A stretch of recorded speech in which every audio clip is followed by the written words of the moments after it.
Let's start with the trade war. Commençons par la guerre commerciale. Donc ça commence là parce que il semble que Trump fait une pause avec le Mexique et le Canada. Maintenant, pouvez-vous expliquer toute cette affaire? Quel est le but de toute cette opération? Je veux dire, que fait-il ici? Pouvez-vous l'expliquer? Operation. I mean, what is he doing here? Can you explain? Right. Well, can I just say, D'accord. Eh bien, puis-je simplement dire que poser une question comme celle-là revient à essayer de comprendre Donald Trump, ce qui n'est pas facile à n'importe quel moment. Il se peut qu'il ne sache tout simplement pas ce qu'il fait. Et je pense que nous devons accepter cette possibilité, qu'il fasse une chose un jour et quelque chose de complètement différent le lendemain, et qu'il n'y ait tout simplement aucune méthode. C'est juste de la folie et de l'imprévisibilité. Ou il se peut qu'il suive effectivement un certain programme. Maintenant, je pense qu'il suit un programme. C'est la façon dont Trump aime travailler. Il aime créer une apparence de chaos. An appearance of chaos, and he's one of those people. Et il est l'une de ces personnes qui pensent qu'il peut façonner le chaos et le contrôler pour poursuivre ses projets à long terme. Donc, il a beaucoup parlé ces derniers mois, et l'année dernière en fait, de combien les tarifs sont une bonne chose, que les États-Unis doivent revenir aux tarifs, que les tarifs étaient ce qui a rendu l'Amérique grande dans le passé. Et il a absolument raison. Entre environ 1860 et bien jusqu'à environ 1930, les États-Unis avaient effectivement des tarifs très très élevés. Et ils ont aidé l'industrie américaine à se développer à cette époque. Bien sûr, c'était une autre ère économique, comme nous l'avons discuté dans des programmes précédents, mais il semble s'être convaincu, et je pense qu'il est vraiment sérieux à ce sujet, que c'est la voie à suivre pour l'Amérique. Cela revient à un monde de tarifs élevés.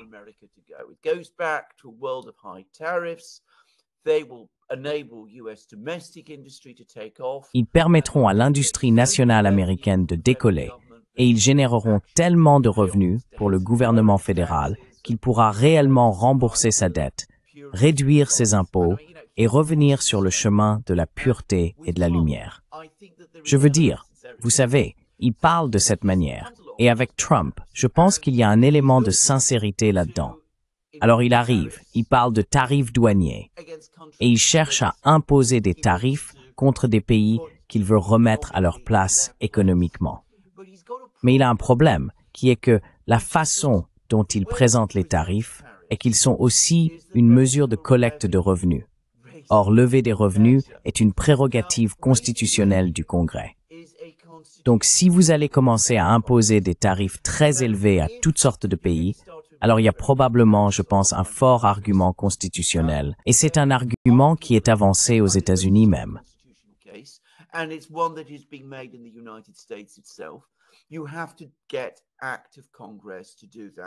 Il faut que le Congrès le fasse.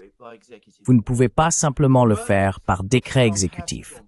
Pour le moment, Trump n'est pas allé au Congrès et n'a pas demandé au Congrès d'approuver des tarifs élevés. Mais il veut que les gens parlent des tarifs et il veut que les gens réfléchissent aux tarifs. Il s'est donc emparé de cette question du fentanyl qu'il dit être importé aux États-Unis par toutes sortes d'étrangers malveillants et méchants.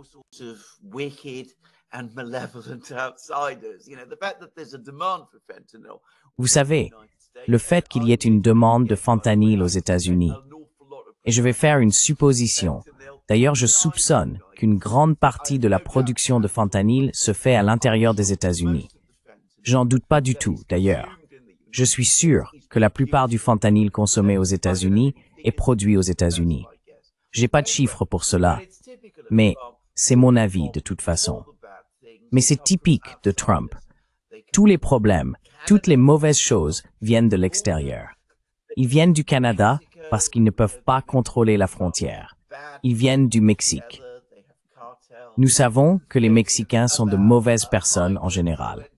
Ils ont des cartels, ils permettent aux migrants d'entrer dans le pays. Leur président est un marxiste ou un semi-marxiste et tout ce genre de choses. Ils viennent de Chine. Le fentanyl vient aussi de Chine. Et bien sûr, la Chine est cet endroit particulièrement mauvais et méchant. Alors il utilise le fentanyl comme excuse pour passer un décret qui impose des tarifs.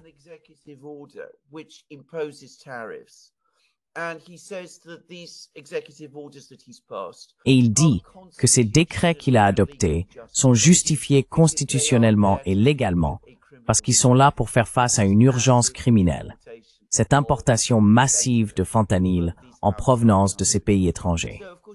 Donc bien sûr, ce qui se passe ensuite, c'est que les dirigeants de ces pays, et nous parlons ici du Canada et du Mexique, qui sont dans une position de grande vulnérabilité à cause des accords de libre-échange dans lesquels ils ont été contraints d'entrer par les États-Unis dès l'époque de Reagan, au début des années 1980.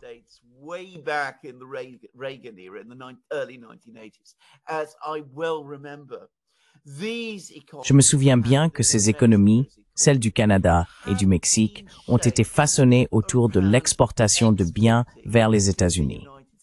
Dans le cas du Canada, cela a conduit à un important processus de désindustrialisation, car le Canada importe désormais des produits manufacturés des États-Unis et exporte des matières premières, de la nourriture et des choses de ce genre vers les États-Unis. Il serait dans un état très grave si le commerce avec les États-Unis était interrompu. Au Mexique, c'est en fait l'inverse. Cela a conduit à une sorte d'industrialisation au Mexique, où il s'agit d'une industrialisation exclusivement axée sur la production de biens avec une main-d'œuvre bon marché pour le marché américain. Ainsi, les gouvernements du Mexique et du Canada viennent à genoux devant Donald Trump et disent « S'il vous plaît, pouvez-vous lever ces tarifs de 25% sur nos produits? Nous comprenons qu'il y a ce problème avec le fentanyl. »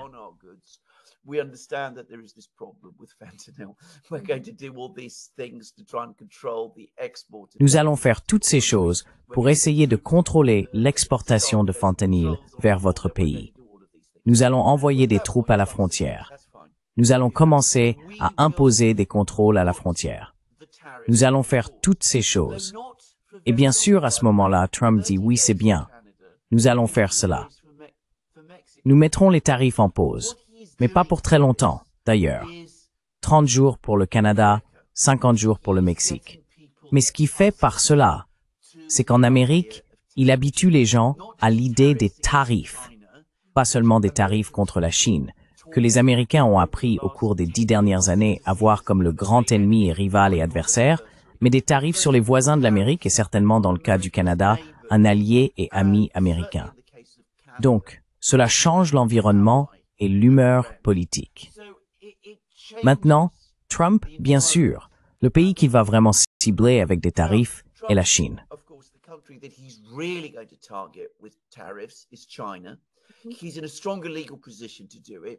Il est dans une position légale plus forte pour le faire, parce qu'il a déjà imposé des tarifs sur la Chine lors de son premier mandat. Et bien sûr, Biden a également augmenté les tarifs sur la Chine et allé beaucoup plus loin que Trump ne l'a fait lors du premier mandat. Donc Trump arrive. Il utilise à nouveau la question du fentanyl, qui est de la pure propagande. Je veux dire, c'est absolument malveillant. Il n'y a aucune réalité à cela. Et puis-je dire encore une fois, je parle en tant que Britannique, l'idée que la Chine exporte des drogues illégales. Quiconque connaît l'histoire saura que c'est une allégation assez audacieuse pour les Occidentaux. Je veux dire, vous pouvez passer du temps ici en Grande-Bretagne. Vous voyez tous ces pays, toutes ces grandes entreprises, des entreprises britanniques que nous connaissons tous, qui sont devenues riches grâce à l'exportation d'opium vers la Chine. Jardine Matheson et tous ces endroits.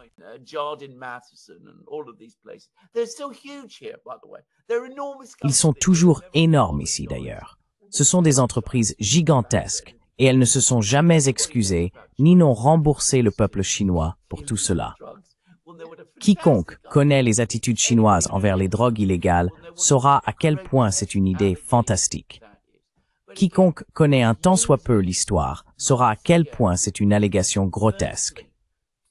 Mais encore une fois, il l'utilise d'abord pour mettre les Chinois sur la défensive et aussi pour habituer les gens à de nouveaux tarifs sur la Chine. Et vous savez, façonner l'opinion autour de la question des tarifs et autour de cette impression de la Chine comme une sorte d'adversaire ou d'ennemi. as some kind of adversary or enemy. Now, there's going to be apparently a telephone call.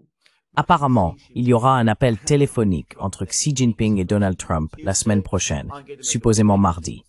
Je vais faire une prédiction.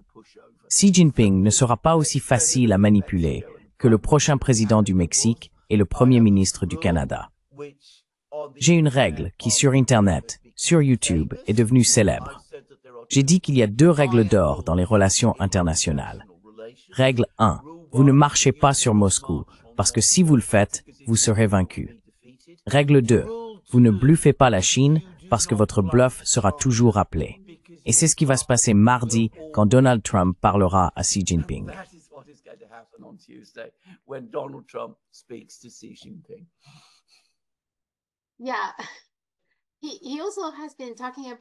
Oui, il a également parlé d'imposer des tarifs à l'Union européenne, n'est-ce pas? Donc je ne sais pas quoi en penser. Comme vous l'avez dit, il est très sérieux à propos de cette question des tarifs, car il ne s'agit pas seulement du Mexique, du Canada et de la Chine, il me semble. Et je pense que même s'il n'a rien dit sur l'Amérique du Sud, Lula et même Malay ont discuté de la manière de gérer cela, si cela se produit. Donc, il semble que tout le monde soit maintenant très inquiet à ce stade. Eh bien, mais voici la chose.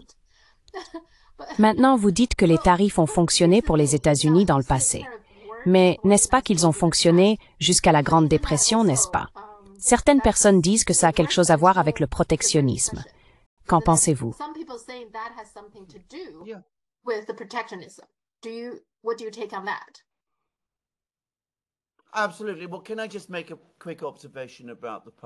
Absolument. Puis-je faire une rapide observation sur le passé? Il y a un roman anglais très célèbre qui commence par les mots « Le passé est un autre pays. Les gens y font les choses différemment. » Et c'est quelque chose que tout le monde en politique, et d'ailleurs en histoire, doit comprendre. Ce qui avait du sens dans le passé peut ne plus en avoir aujourd'hui. C'est juste que le monde d'aujourd'hui n'est pas le monde qui existait dans les années 1890. Les États-Unis d'aujourd'hui sont un pays complètement différent de celui qu'ils étaient en 1890. Et supposer qu'imposer des tarifs du genre de ceux qui existaient dans les années 1890 va reproduire les résultats économiques des années 1890 est historiquement et économiquement illettré.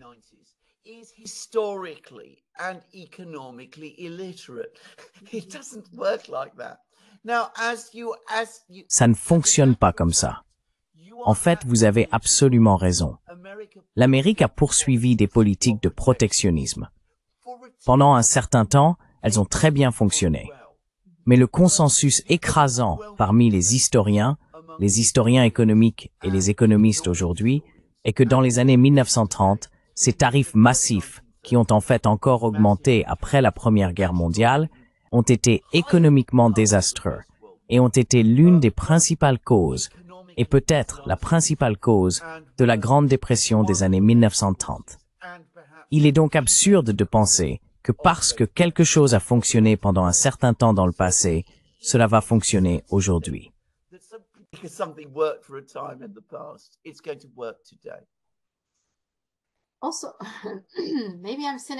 Aussi, peut-être que je suis cynique, je ne sais pas.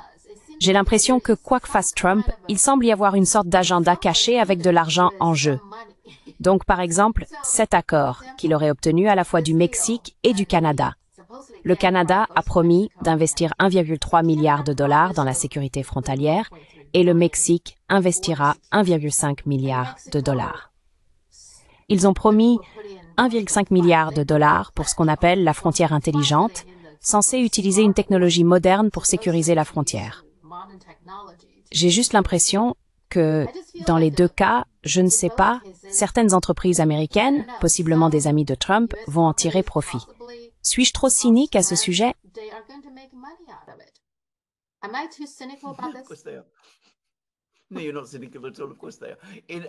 Non, vous n'êtes pas du tout cynique. Bien sûr qu'ils le sont. D'ailleurs, c'est une caractéristique de la politique américaine de nos jours. Vous trouverez toujours des gens qui soutiennent ces choses, quelles que soient ces actions.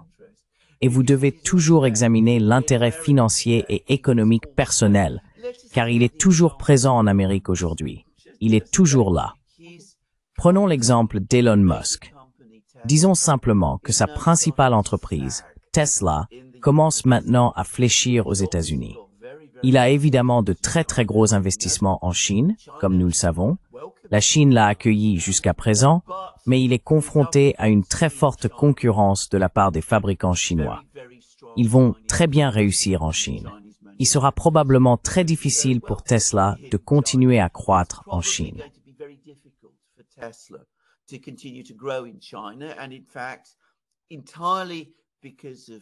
Et en fait, entièrement à cause des développements économiques et industriels en Chine, nous pourrions commencer à voir Tesla se retirer. Alors, que faites-vous? Vous essayez de contrôler le marché américain, le marché automobile. Vous éloignez les voitures chinoises, donc vous offrez une protection à Tesla sur son marché domestique. Si vous pensez qu'il n'y a aucun aspect de cela derrière tout ce que nous disons, vous avez absolument tort. Cela s'applique à tous les autres domaines. Toujours quelqu'un, quelque part, à un certain niveau, va bénéficier de ce qui se passe. Et vous avez tout à fait raison. Des tarifs contre le Canada, des tarifs contre le Mexique, vous les augmentez, vous faites un chantage. Les Canadiens et les Mexicains payent de l'argent. Une partie de cet argent va à vos amis. C'est ainsi que fonctionne l'Amérique.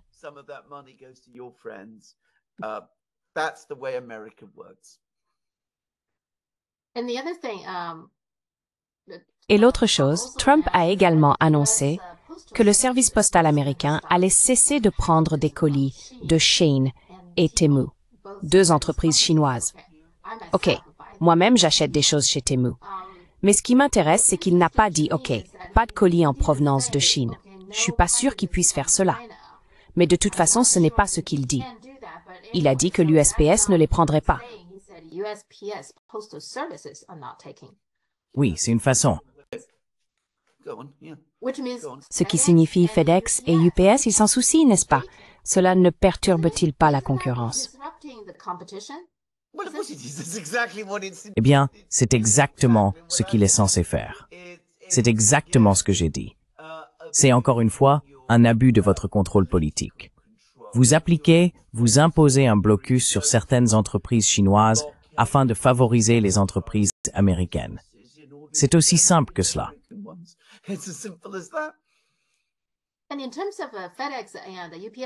En ce qui concerne FedEx et UPS, en fait, regardez, les deux sont de grands donateurs républicains.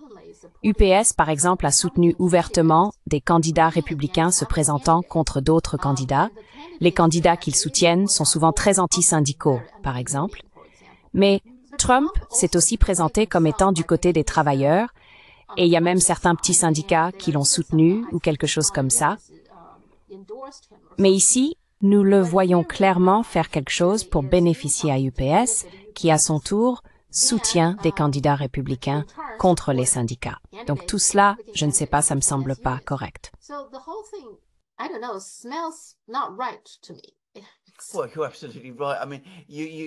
Eh bien, vous avez tout à fait raison. Je veux dire, vous soulignez très bien les incohérences. Je veux dire, vous avez Donald Trump. Il se déplace, il visite tous ces lieux industriels. Il parle aux gens de la classe ouvrière là-bas. Il leur donne l'impression qu'il est de leur côté. Il parle leur langage. Il dirige des plaintes contre les démocrates et la Chine également. Parle de cette manière.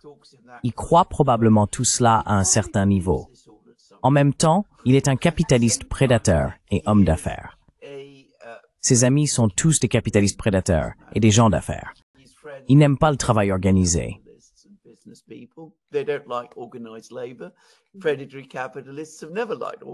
Capitalistes prédateurs n'ont jamais aimé le travail organisé, nulle part, et ils s'assurent que le travail organisé est écrasé. Donc, dans son propre esprit, il y a probablement une certaine cohérence ici. Ceux d'entre nous qui ne font pas partie de cette mentalité ne peuvent probablement pas voir cette cohérence. Mais ils croient probablement encore que d'une manière ou d'une autre, se débarrasser des syndicats et écraser le travail organisé va libérer les énergies des travailleurs américains et mener à un boom économique. Les gens ont toujours cette incroyable capacité à croire ce qui est en réalité dans leur propre intérêt financier. Et je pense que Donald Trump pousse cela à l'extrême.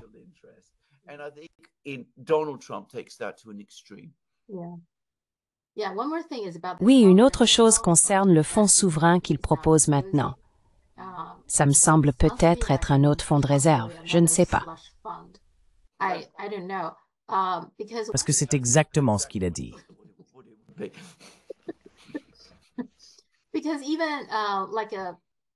Même Larry Fink, le PDG de BlackRock, a un petit-fils qui est assez actif sur TikTok.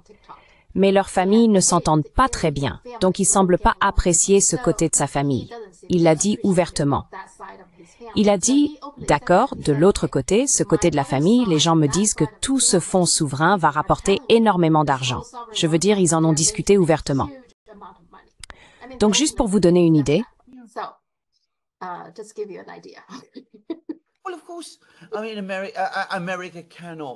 Eh bien, bien sûr. Je veux dire, l'Amérique est structurellement incapable de gérer un fonds souverain. Je veux dire, un vrai. De toute façon, cela n'a guère de sens d'en parler pour une économie comme celle des États-Unis. Je veux dire, ce que les États-Unis doivent faire, c'est régler leurs problèmes de budget et de dette.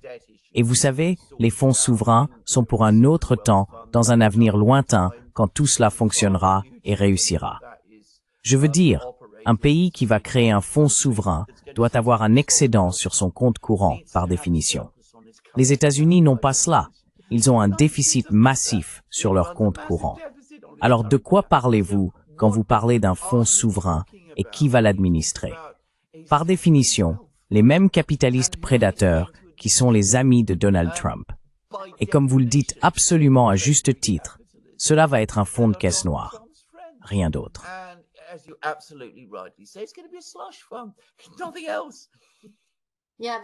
oui, la porte des étoiles est le fonds secret pour les gens de la tech, et ensuite le fonds secret est pour les gens de Wall Street, les financiers. Correct.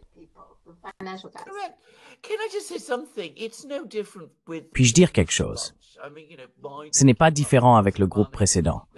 Je veux dire, vous savez, Biden a proposé beaucoup d'argent qui allait transformer l'Amérique en le plus grand fabricant de puces. Vous vous souvenez de tout cela? Vous savez, ils allaient construire toutes ces puces dans tous ces endroits. Toutes ces usines allaient être créées et les États-Unis rétabliraient leur leadership dans les puces et les puces avancées. Rien ne s'est passé. Bien sûr, beaucoup de gens sont devenus très riches grâce à tout cet argent. Mais si vous parlez réellement de vraies usines, de vrais emplois, de vraies industries recréées, bien sûr, cela ne s'est jamais produit. Et cela ne peut pas arriver à moins de réorganiser complètement l'ensemble de l'économie américaine, de manière que ni Biden ni Trump ne veulent faire.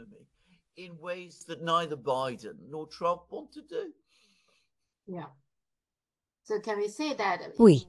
Donc peut-on dire qu'en principe, Trump peut effectivement mieux percevoir le sentiment public que Biden et Harris, vous savez, que les démocrates? Oui, et peut-être, comme vous l'avez dit, il croyait même en certaines de ces choses. Mais la réalité est qu'il ne peut jamais vraiment oublier l'essentiel pour lui, sa famille, ses amis, et c'est de gagner de l'argent, n'est-ce pas?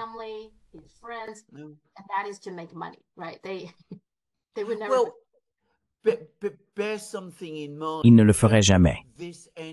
Eh bien, gardez quelque chose à l'esprit. C'est de toute façon l'éthos américain. L'idée en Amérique, très présente et qui a toujours été, vous savez que tout le monde devrait gagner autant d'argent qu'il peut. Et en gagnant autant d'argent qu'il peut, cela rendra l'Amérique globalement riche. C'est donc très ancré dans la psychologie américaine.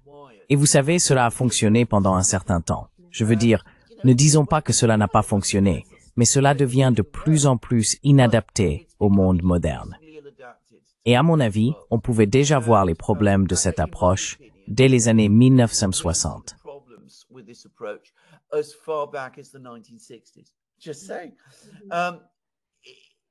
Je dis simplement que ce n'est vraiment pas adapté et que cela ne répond pas aux problèmes d'aujourd'hui. Et le problème, c'est que quelqu'un comme Donald Trump ne comprendra jamais cela. Je veux dire, il appellerait ça du socialisme. Si vous faisiez ce genre de critique, si vous lui disiez, Écoutez, si vous voulez vraiment essayer de réaliser toutes les choses que vous voulez faire, vous devez contrôler la réglementation, augmenter la planification, vous engager dans plus d'activités collectives. Je veux dire, pour lui, c'est l'inverse de ce qu'il croit et de ce qu'il pense instinctivement être vrai.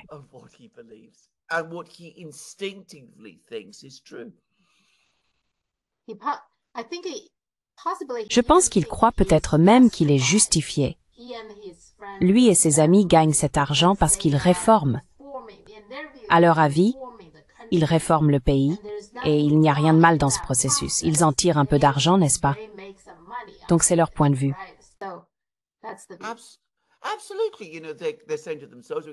Absolument. Vous savez, ils se disent, nous allons rendre tout le monde riche. Et bien sûr, il est normal que nous nous enrichissions aussi. Et cela, encore une fois, vous savez, si vous connaissez votre histoire américaine, vous saurez que cela a toujours été vrai. Cela a toujours été ainsi. Maintenant, vous savez, il ne faut pas prendre des extrêmes. Je veux dire, si nous parlons d'un pays comme la Chine, comme nous le savons, offre de nombreuses opportunités aux gens pour améliorer leur situation. Je veux dire, cela a toujours été vrai à mon avis. Les gens ont une vision très déformée de l'histoire récente de la Chine. Mais de toute façon, c'est très largement l'attitude en Chine. Mais cela va aussi de pair avec une compréhension très claire qu'il y a certaines choses que la société chinoise doit faire collectivement. Cela n'existe pas en Amérique aujourd'hui.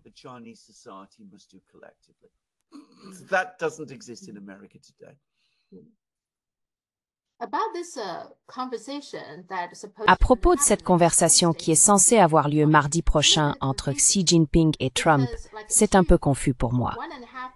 Il y a un jour et demi, il parlait de Xi Jinping et Trump, qui devaient soi-disant parler dans les 24 heures.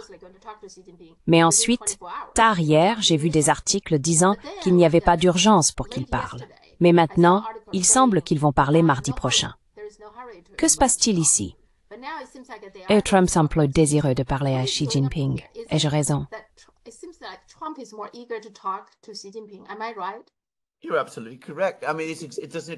Vous avez tout à fait raison.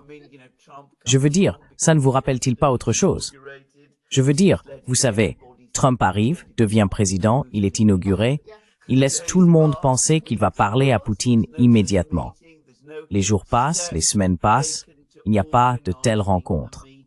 Aucune démarche n'est entreprise pour organiser une rencontre. Je l'ai dit à un responsable russe, d'ailleurs, pas de secret, l'ambassadeur Polyansky, qu'en fait, Trump s'attendait à ce que Poutine l'appelle. Il pensait que Poutine était désespéré de parler à Trump. Et bien sûr, Poutine n'est pas désespéré de parler à Trump. Et je pense que la même chose se passe exactement ici. Alors, il impose ses sanctions à la Chine. Il dit, je m'attends à parler à Xi Jinping aujourd'hui ou demain. Il s'attend à ce que Xi Jinping soit vraiment horrifié et choqué que l'Amérique impose ses sanctions à la Chine.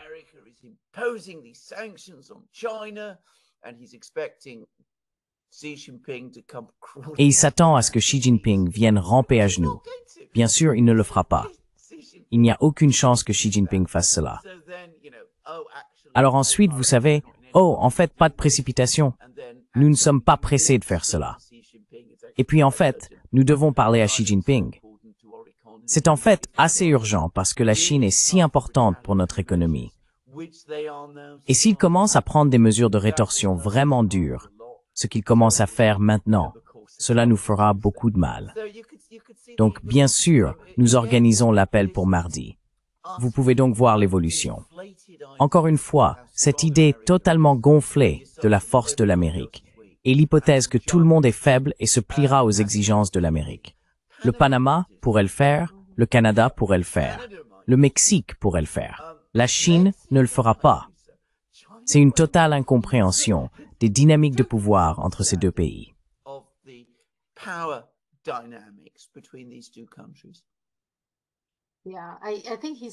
Oui, je pense que, dans ce sens, il est encore comme le reste de l'élite américaine, pas tout à fait prêt à comprendre que des pays comme la Russie et la Chine sont simplement différents du Canada et du Mexique. Ils ne sont pas les mêmes, n'est-ce pas?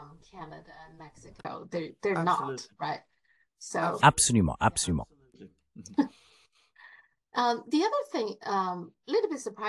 L'autre chose qui me surprend un peu, c'est qu'il semble si clairement vouloir se débarrasser de l'USAID. Le site web ne fonctionne même pas maintenant. Et il y a une énorme réaction à cela. Je suppose que les personnes de l'État profond existant sont horrifiées par cela, choquées. Mais j'ai une petite question ici. Maintenant, selon Elon Musk, il dit qu'ils font même des choses criminelles. Cela semble vraiment mauvais. Pas de surprise là.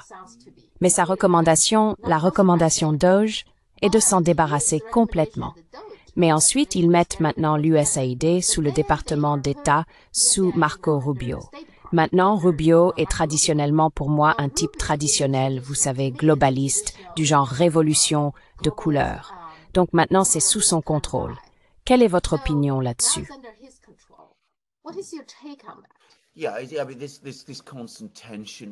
Oui, je veux dire, cette tension constante au sein de l'administration elle-même. Je veux dire, Rubio a dit des choses très extraordinaires. Je veux dire, il a donné une interview à Megyn Kelly la semaine dernière, dans laquelle il a dit que l'ère unipolaire est terminée, que nous sommes dans une position de multipolarité, que les États-Unis sont une grande puissance parmi plusieurs, que les Chinois et les Russes agissent dans leur propre intérêt, et que nous devrions commencer à faire de même, et que notre affaire est de revenir à la diplomatie et d'utiliser la diplomatie pour éviter le conflit avec les autres grandes puissances. Toutes des choses excellentes, des choses que nous serions ravis d'entendre. Donc vous avez ce côté-là.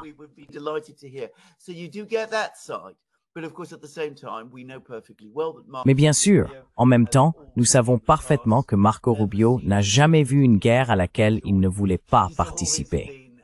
Il a toujours été incroyablement agressif, très orienté néoconservateur, véritablement un disciple de la puissance américaine, et absolument pas quelqu'un qui s'oppose aux opérations de changement de régime dans le monde.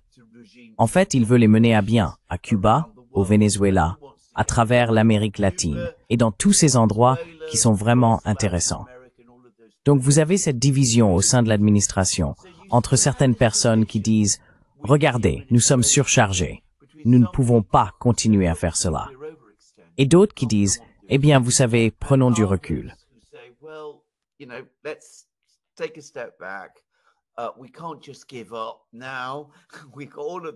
Nous ne pouvons pas simplement abandonner maintenant. Nous avons tous ces intérêts. Nous devons maintenir notre empire en marche. Et bien sûr, ils sont soutenus par l'État profond, par toutes ces organisations et toutes ces choses. Maintenant, je vais vous dire ce que je pense de l'USAID. Je pense qu'il existe une véritable critique intellectuelle de l'USAID de la part de personnes comme Elon Musk. Je pense qu'Elon Musk et des personnes au sein de l'équipe Trump qui pensent comme lui estiment généralement que les États-Unis doivent se replier et se concentrer sur leur cœur immédiat. Et vraiment, que toutes ces opérations de changement de régime dans toutes sortes d'endroits comme Hong Kong et ailleurs sont contre-productives.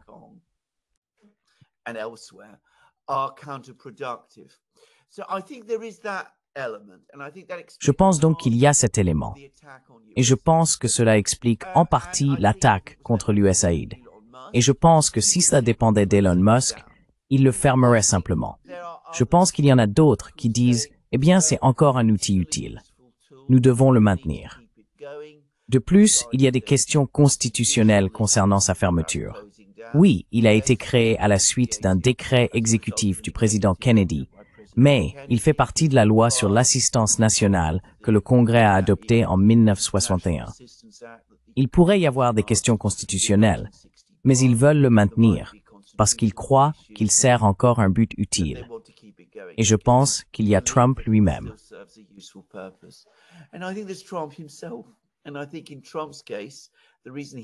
Et je pense que dans le cas de Trump, la raison pour laquelle il déteste l'USAID, avec Trump, le politique est toujours personnel.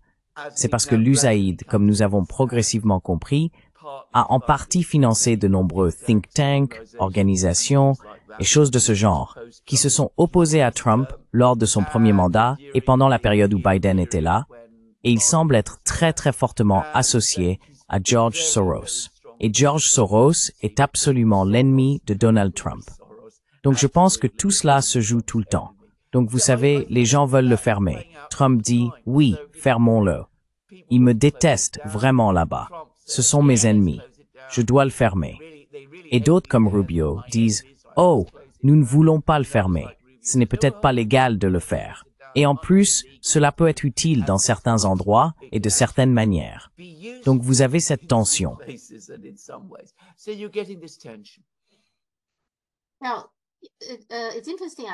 Maintenant, c'est intéressant.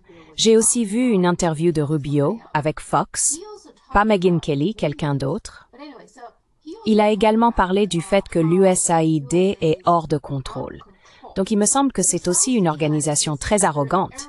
Il a dit que lorsqu'il était sénateur, quand le sénateur essayait de contacter l'USAID pour obtenir des informations ou quelque chose, il leur disait essentiellement « Vous n'avez pas d'autorité sur moi ». Il ne pense même pas que le gouvernement américain puisse avoir une quelconque autorité sur eux.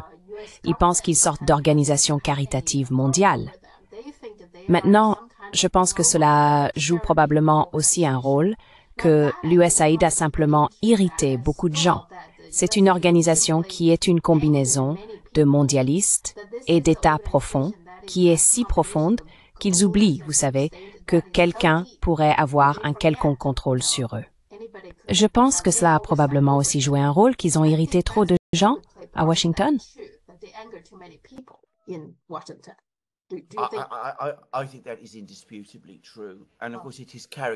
Je pense que c'est indiscutablement vrai. Et bien sûr, c'est caractéristique de tout l'État profond dans son ensemble, c'est-à-dire l'État permanent, la bureaucratie permanente aux États-Unis, a progressivement échappé au contrôle politique.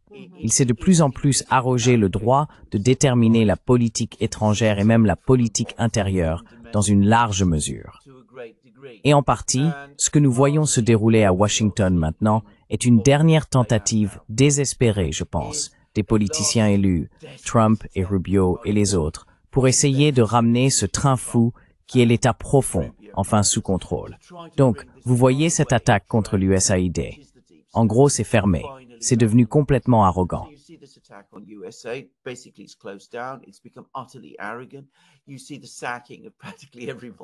Vous voyez le licenciement de pratiquement tout le monde au Conseil de sécurité nationale, qui, souvenez-vous, a lancé la première tentative de destitution contre Donald Trump.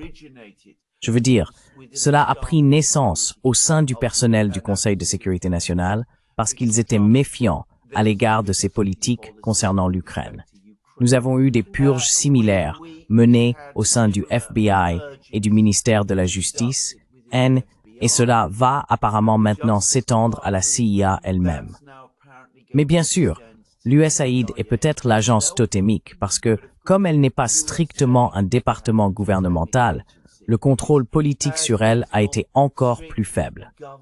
C'est pourquoi elle a été une partie si importante de l'État profond, car elle peut dire, vous savez, nous ne sommes pas vraiment un département gouvernemental.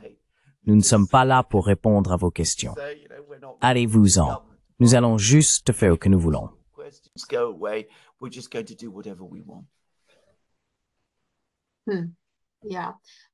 Oui, encore une fois, je suis un peu méfiant.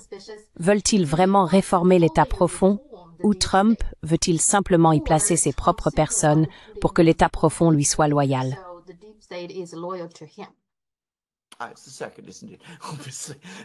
C'est le deuxième, n'est-ce pas? Évidemment, c'est la réponse courte. De son point de vue, encore une fois, c'est la chose que vous devez comprendre avec Trump. Toujours le personnel et le politique, ou le politique et le personnel. Donc il va se dire, cet État profond en Amérique est un vrai problème. Il fait toutes ces choses terribles. Nous devons y mettre fin. Comment y mettons-nous fin? Nous mettons les bonnes personnes aux commandes. Qui sont les bonnes personnes? Ce sont les personnes qui me sont loyales. Je veux dire, c'est je pense comment Trump aborde chaque problème. Rappelez-vous, ce n'est pas un intellectuel.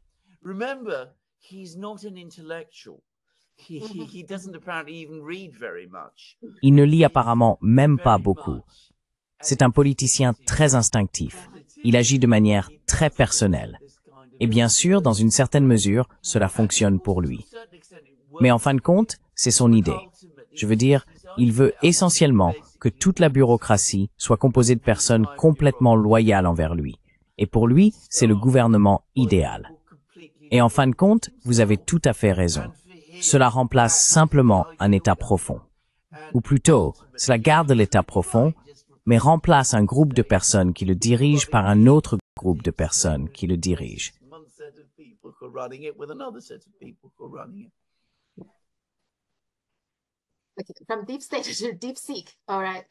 De l'état profond à DeepSeek. Très bien.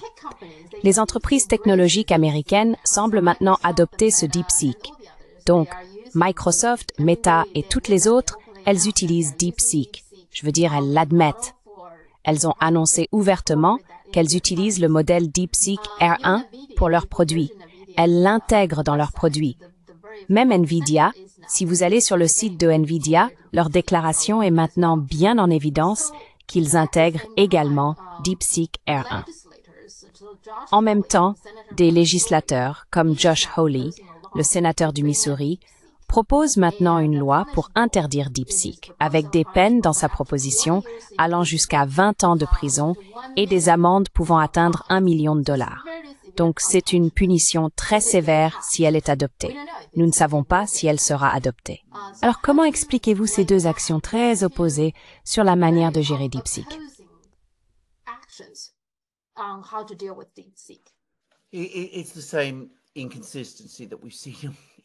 C'est la même incohérence que nous voyons dans tout le reste. D'une part, nous avons cette, encore une fois, stridente, je veux dire, j'hésite à l'appeler nationalisme, mais en tout cas, cette idée que, vous savez, l'Amérique doit être la première, elle doit être la meilleure, elle doit être à l'avant-garde de tout.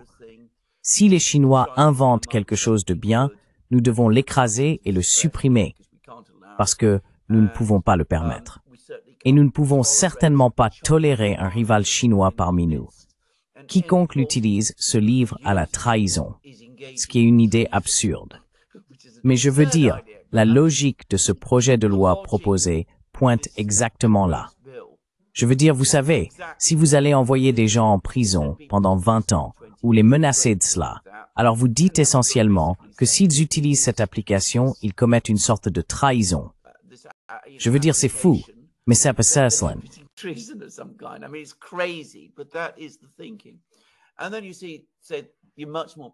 Et puis vous voyez, disons, des gens d'affaires beaucoup plus pragmatiques. Ils disent, eh bien, regardez, si nous utilisons cela, nous allons économiser de l'argent, nous allons faire plus de profit. Ça va bien fonctionner pour nous. Alors allons-y et faisons-le. Nous n'aimons pas vraiment le fait que cela ait été fait et que nous ne l'ayons pas fait en premier, mais utilisons-le et prenons-le d'une certaine manière.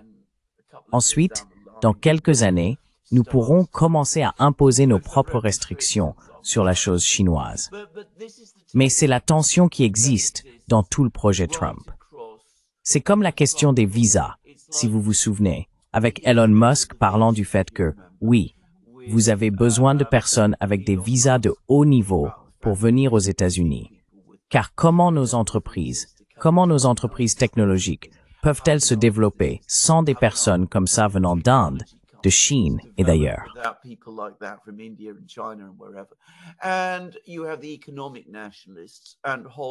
Et vous avez les nationalistes économiques. Et Hawley est absolument l'une de ces personnes, d'ailleurs, qui disent « Oh, vous savez, tout ce qui ne vient pas d'Amérique est en quelque sorte traître et mauvais. Et si vous l'acceptez, vous commercez avec l'ennemi. » Puis-je simplement dire que tout cela est un symptôme d'une profonde crise américaine. Un pays vraiment sûr de lui n'agit pas et ne pense pas de cette manière. Je me souviens qu'après l'ouverture de la Chine dans les années 1980, les Chinois étaient absolument enthousiastes à l'idée de travailler avec la technologie américaine et de faire en sorte que les entreprises technologiques américaines s'établissent en Chine. Les Chinois étaient très désireux d'envoyer leurs étudiants dans les universités américaines pour apprendre à faire toutes ces choses et à les développer eux-mêmes. C'était une société sûre d'elle. Ce que vous voyez maintenant, c'est une société très insécurisée qui a l'impression de perdre le contrôle.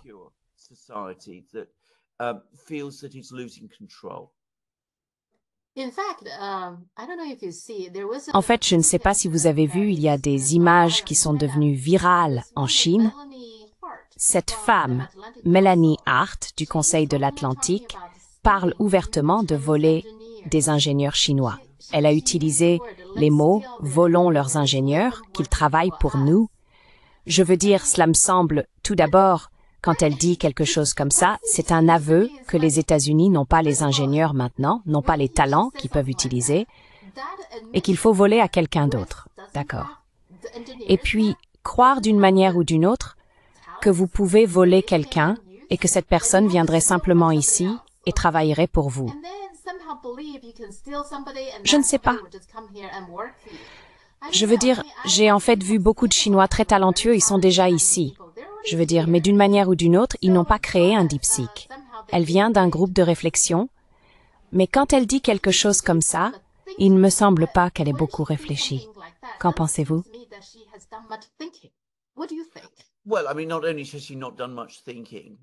Eh bien, je veux dire, non seulement elle n'a pas beaucoup réfléchi, mais l'éthique de la situation est scandaleuse. Tout d'abord, je ne suis pas au courant que la Chine empêche ses ingénieurs de venir travailler aux États-Unis. Alors pourquoi les voler? Je veux dire, si vous leur offrez de bonnes conditions et un bon salaire, peut-être qu'ils voudront venir. Je dis juste, certains d'entre eux. Certains d'entre eux.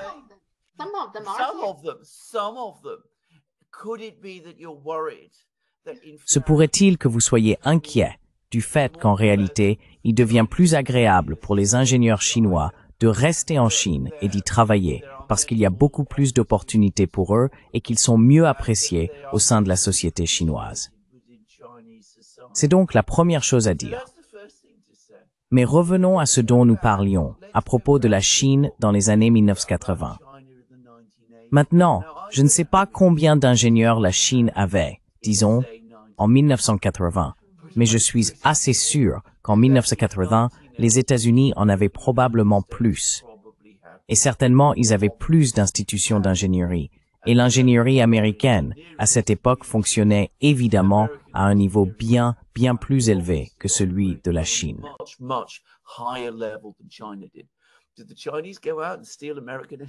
Les Chinois sont-ils sortis pour voler des ingénieurs américains? Idée absurde. Personne, je pense en Chine, n'a jamais pensé à cela. Mais ils ont créé leurs écoles d'ingénierie. Ils ont travaillé dur. Ils se sont formés. Ils les ont développés. Cela leur a pris du temps. Mais maintenant, bien sûr, ils sont dans cette position où ils ont les meilleurs ingénieurs et le plus grand nombre. Et c'est comme ça qu'on fait. L'Amérique est encore un pays riche. Si elle s'assoit et élabore un plan pour renforcer l'ingénierie aux États-Unis, pour développer ses universités et ses écoles, et pour faire de l'ingénierie une profession importante et attrayante pour les Américains, alors elle peut le faire. Elle n'a pas besoin de voler qui que ce soit.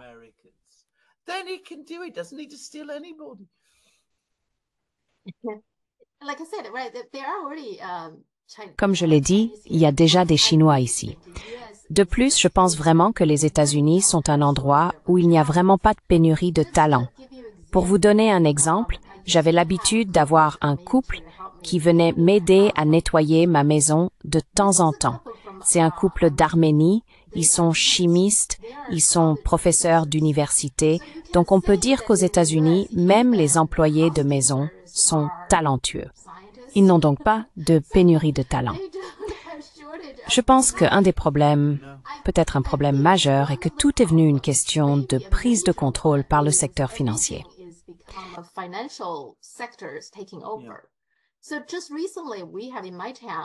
Récemment, dans ma ville, il y avait une fille très connue, parce que lorsqu'elle était au lycée, elle participait à différentes compétitions liées au STEM, et elle ramenait toujours des récompenses, une fille comme ça. Je pense qu'elle est allée soit à Carnegie Mellon, soit dans une autre école de l'Ivy League, et maintenant, elle est en train de terminer ses études. Apparemment, quelqu'un de Wall Street lui a proposé un emploi de débutant. 400 000 $. Wow! Aucune entreprise technologique ne peut offrir ce genre de salaire pour un emploi de débutant. Donc le problème, je ne pense pas que ce soit le manque de talent. C'est comment les inciter à travailler pour la technologie plutôt que pour Wall Street.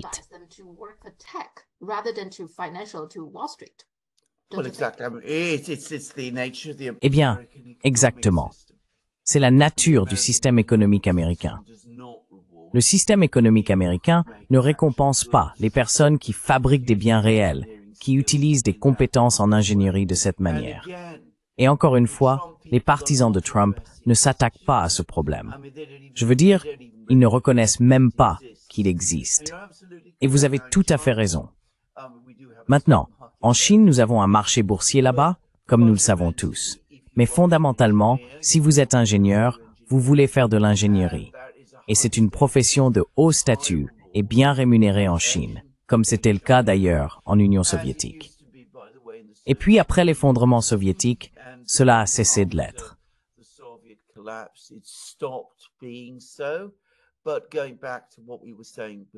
Mais pour revenir à ce que nous disions avant, vous savez, Poutine est arrivé il y a environ 10-15 ans, et les Russes ont commencé à se dire, vous savez, nous ne pouvons pas laisser tous nos gens aller en Amérique de la manière dont ils le font.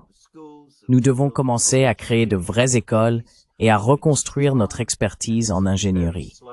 Cela prend du temps et c'est un processus très lent et difficile. Mais c'est ce que nous faisons. Maintenant, l'Amérique peut le faire, mais l'Amérique n'a aucune incitation à le faire, parce que l'ingénierie financière est beaucoup plus attrayante pour les jeunes que l'ingénierie réelle. Et vous avez mentionné les ingénieurs. Je connais beaucoup de gens dans le monde des mathématiques et des mathématiques avancées. La Grande-Bretagne, par exemple, a toujours eu une très très forte tradition en mathématiques supérieures, remontant à Isaac Newton et tout cela.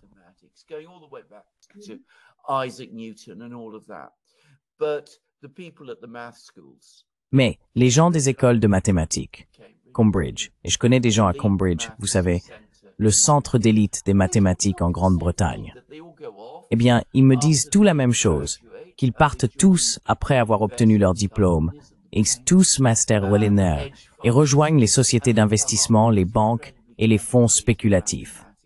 Et ils élaborent ces modèles mathématiques incroyablement compliqués, qui sont tous destinés à opérer, vous savez, à déplacer de l'argent et à faire toutes les choses que cela implique.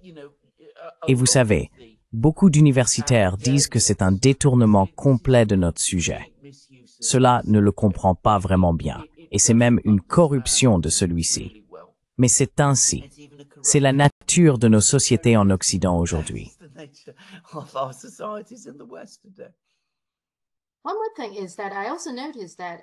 Une autre chose est que j'ai aussi remarqué que je pense que le groupe est également très important en termes de production de quelque chose. Ou peut-être que d'autres éléments environnementaux jouent probablement un rôle important. Par exemple, dans le football universitaire aux États-Unis, non seulement le football, mais aussi le basketball, les équipes sportives universitaires sont très importantes, n'est-ce pas? Pour diverses raisons. Mais vous remarquez que ces entraîneurs qui réussissent très bien à créer soit une équipe de basketball, soit une équipe de football ou de soccer, une fois qu'ils se voient offrir 2 fois ou 3 fois le salaire et qu'ils déménagent dans une autre école, ils ont du mal. Beaucoup d'entre eux ont du mal à reproduire leur succès. Donc ce n'est pas si simple. Quelqu'un est un bon entraîneur, n'est-ce pas? Il faut bien plus que cela, n'est-ce pas?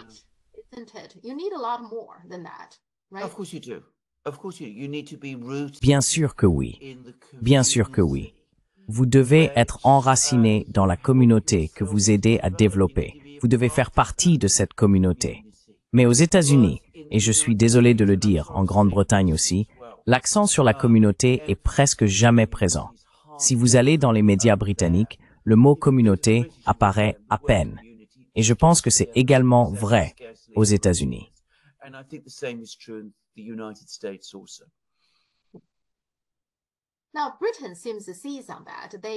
Maintenant, la Grande-Bretagne semble s'emparer de cela.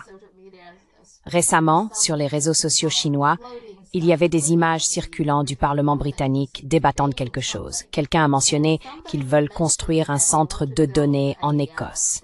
Car maintenant, il semble que la Grande-Bretagne dise, ils ont même mentionné, DeepSeek. Cela ouvre donc tout un nouveau domaine. Maintenant, il semble que la Grande-Bretagne puisse entrer dans le monde de l'IA. Et l'Écosse est un bon endroit pour construire un centre de données, etc. Est-ce de cela que porte la discussion maintenant?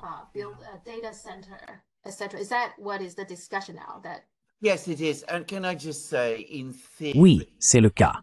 Et puis-je simplement dire qu'en théorie, la Grande-Bretagne pourrait être un leader dans ce domaine. Je veux dire, nous avons beaucoup de gens ici qui sont très très bons en mathématiques. Je veux dire, nous ne sommes pas aussi forts en mathématiques qu'il y a 50 ans, mais nous restons très forts et nous avons encore l'héritage qui nous permettrait de développer cela. On l'oublie souvent, mais la Grande-Bretagne a été un véritable pionnier dans le domaine des ordinateurs. Je pense que c'est complètement méconnu que le premier plan pour un ordinateur, un véritable ordinateur, date des années 1820 et il a été conçu en Grande-Bretagne. C'est une machine extraordinaire qu'un homme appelé Babbage a conçue après les guerres napoléoniennes. Il n'a pas pu intéresser les gens parce qu'ils ne comprenaient pas de quoi il parlait.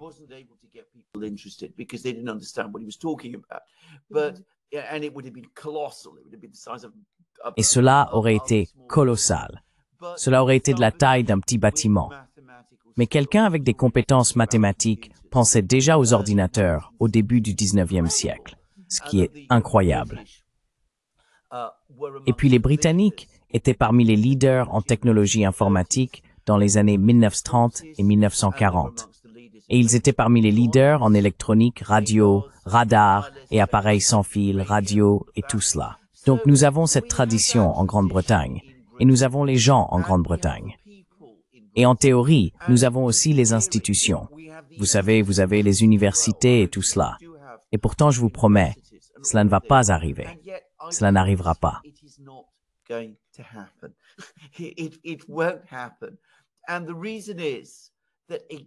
Et la raison en est que, encore une fois, nous n'avons pas les systèmes de planification, l'infrastructure et la compréhension de la manière de créer l'infrastructure qui pourrait le rendre possible. La seule façon dont cela pourrait être fait, et la bonne façon dont cela pourrait être fait, et la façon dont cela devrait peut-être être fait, c'est si nous nous tournons vers la Chine. Je veux dire, je suis tout à fait sérieux ici. Nous disons que nous avons certains des meilleurs mathématiciens du monde. Aidez-nous à construire ce centre de données en Grande-Bretagne. Nous pouvons vous aider à développer l'IA et nous pouvons le faire pour nous-mêmes aussi. Ce sera une situation gagnant-gagnant pour nous et pour vous. Et alors, cela pourrait être fait parce que les Chinois ont cette compétence. Et nous avons, comme je l'ai dit, toutes les pièces qui traînent. Et si elles sont réunies, pourraient le rendre possible. Mais nous ne le ferons pas, et ça n'arrivera pas.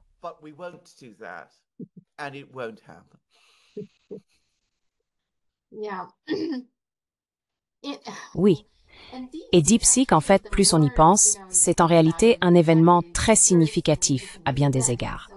Une chose est que le Royaume-Uni y réfléchit maintenant, et l'Inde y accorde beaucoup d'importance.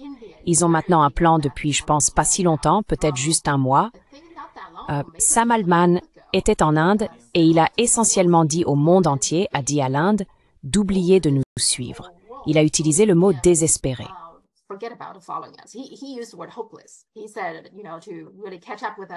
Il a dit, vous savez, pour vraiment nous rattraper, c'est sans espoir pour eux. Mais maintenant, l'Inde voit ce que DeepSeek a fait. Alors, ils ont maintenant un plan disant qu'ils vont proposer un modèle dans 8 mois ou quelque chose comme ça. Donc, je pense que c'est probablement plus que juste l'Inde et le Royaume-Uni. Probablement beaucoup de pays pensent maintenant. D'accord, ils peuvent certainement le faire. Les pays du Moyen-Orient sont déjà en contact avec certaines entreprises chinoises, donc nous le savons. Donc cela, je pense, est extraordinairement, vous savez, une ouverture pour le monde entier. Je pense aussi que ce qui est extraordinaire, c'est qu'en France, ils utilisent le modèle R1 de DeepSeek, créant quelque chose pour diagnostiquer les patients atteints d'Alzheimer avec une précision de 84%, 95%.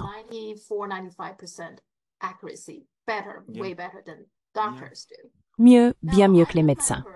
Maintenant, je me souviens que Larry Ellison parlait, quand il parlait de Stargate, il disait que l'une des choses qu'il voulait faire était, dans 10 ans, de guérir le cancer. Maintenant, sans DeepSeek, s'ils parviennent à guérir le cancer, cette technologie sera contrôlée par très peu de personnes. Avec DeepSeek, en fait, nous pouvons maintenant dire que probablement le monde entier peut travailler ensemble pour guérir le cancer. Et ce soit ouvert à tout le monde. Ne pensez-vous pas que c'est très significatif?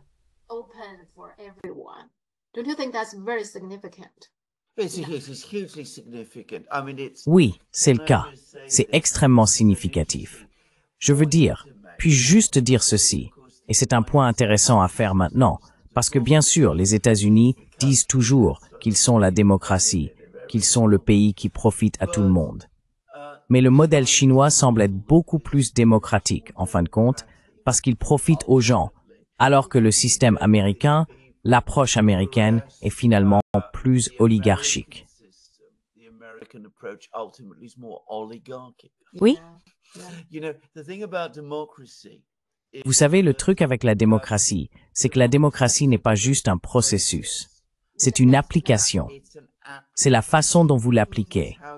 C'est au moins, en fait, c'est peut-être même plus important que, vous savez, toutes sortes de procédures et de processus dont les gens en Occident parlent quand ils parlent de démocratie. Un système qui peut soigner des dizaines de millions de personnes et fonctionne à moindre coût est intrinsèquement beaucoup plus démocratique qu'un système qui est extrêmement coûteux et contrôlé par très peu de personnes, par définition.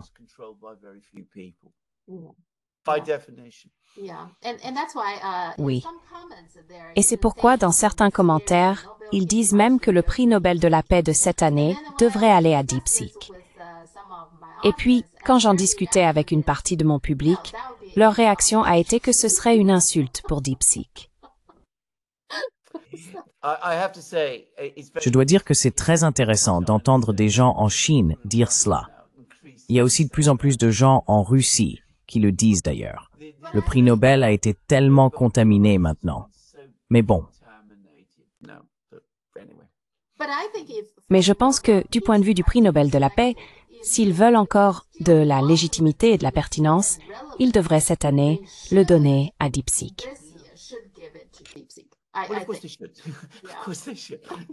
Bien sûr qu'ils devraient.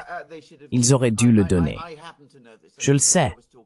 Je veux dire, souvenez-vous, je vous parlais de M. Pridham l'autre jour. Je n'ai pas encore pu obtenir la biographie, mais je le ferai bientôt. Ma femme est partie. C'est pourquoi elle est partie. Mais de toute façon, il s'est plaint à Catherine du fait qu'aucun écrivain chinois qu'il connaisse n'a obtenu le prix Nobel de littérature. Il y en a des dizaines qui le mériteraient, et toutes sortes d'écrivains complètement ennuyeux dans d'autres endroits ont obtenu le prix Nobel. Donc vous savez, nous savons que c'est le cas. Nous savons exactement comment cela fonctionne. Nous savons que les prix Nobel ne sont pas décernés selon le mérite, mais selon d'autres critères, complètement.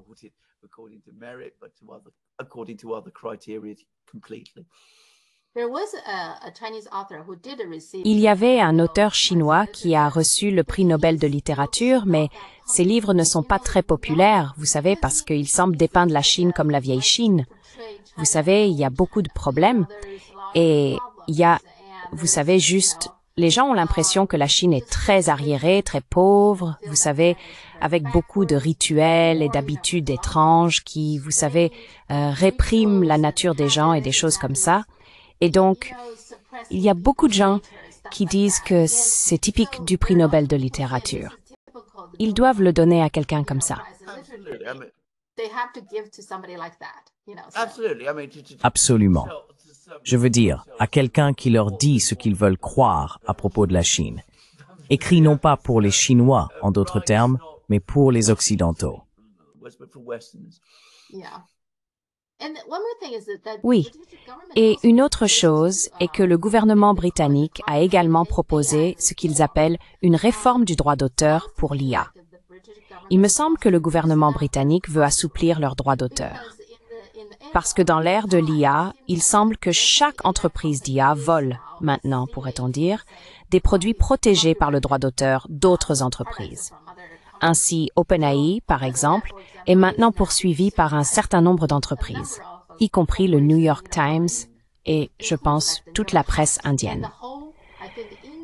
Ils se sont regroupés pour lancer un procès contre OpenAI. Donc c'est un problème, et la Grande-Bretagne semble être parmi ceux qui reconnaissent cela et proposent de s'assouplir. Cela signifie-t-il que nous pouvons oublier le droit d'auteur à l'avenir? Parce que si vous donnez le feu vert aux entreprises d'IA pour faire cela, qu'est-ce qui empêche de feu vert à tout le monde, est-ce?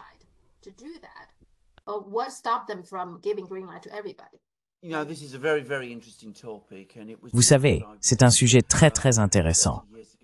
Et c'était un sujet que j'aurais pu, vous savez, il y a 30 ans, si vous m'aviez interrogé à ce sujet, j'aurais été très très capable d'en discuter de manière très érudite, parce que je faisais énormément de travail en propriété intellectuelle dans le passé. Je ne prétends pas être complètement à jour avec tout cela maintenant. Mais je suis absolument d'accord pour dire que le droit de la propriété intellectuelle, qui inclut bien sûr les brevets et le droit d'auteur, devient de plus en plus obsolète face aux progrès technologiques et scientifiques. Cela devient un obstacle. Autrefois, cela facilitait peut-être le progrès, parce que cela signifiait qu'un inventeur ou un designer pouvait concevoir quelque chose, et de cette manière, ils en tiraient un bénéfice, ce qui les incitait à le faire d'une manière qui n'était pas le cas auparavant.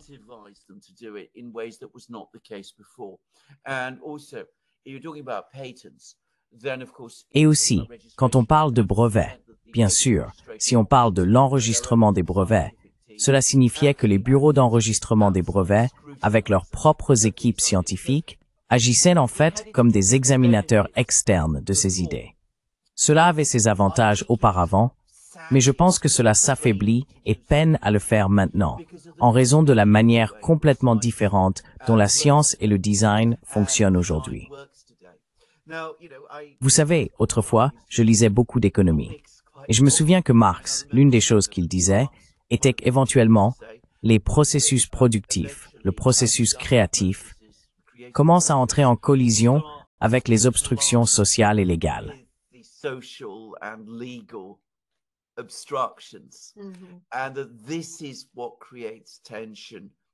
Et c'est ce qui crée des tensions et provoque des changements sociaux. Si nous commençons à démanteler tout le système de propriété intellectuelle, de droits d'auteur, de brevets et tout cela, cela aura également des implications sociales significatives. Rappelez-vous toujours, le droit d'auteur est une propriété personnelle. Il appartient à quelqu'un. Donc, vous interférez, en effet, avec les conceptions occidentales des droits de propriété. D'une certaine manière, cela se déroule, comme Marx l'a dit une fois, que vous commencez à voir l'ancien système faire obstacle au développement des forces productives. Donc je pense que les Britanniques essaieront de le faire, mais ils trouveront cela très difficile, car c'est tellement contraire à leur propre éthique.